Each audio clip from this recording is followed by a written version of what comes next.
Hello, আসসালামু আলাইকুম বন্ধুরা। আমি বাড়িতে এসেই এই যে জাল নিয়ে চলে আসছি ধানের জমিতে।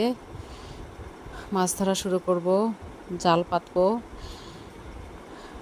আসলে ধানের জমিতে অনেক মাছ, কারণ ওই যে এর আগে আমি ভিডিও আপলোড করেছিলাম, আপনারা হয়তো দেখছেন যে পুকুরের পানি ভর্তি হয়ে যাওয়ার পর ধানের জমি পুকুরের পানি সব একাকার হয়ে যাওয়াতে অনেক মাছ চলে আসছে ধানের জমিতে। তো ধানও লাগানো হয়েছে, ধানগুলো প্রায় এখন অনেকটাই মানে লেগে উঠছে আর কি।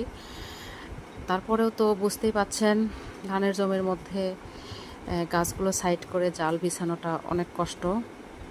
তারপর আরও একটা বড় সমস্যা, সেটা হচ্ছে এই যে দেখেন কত ছুটি পানা, পানাগুলোর মধ্যে এই জাল ভেসে থাকতেছে।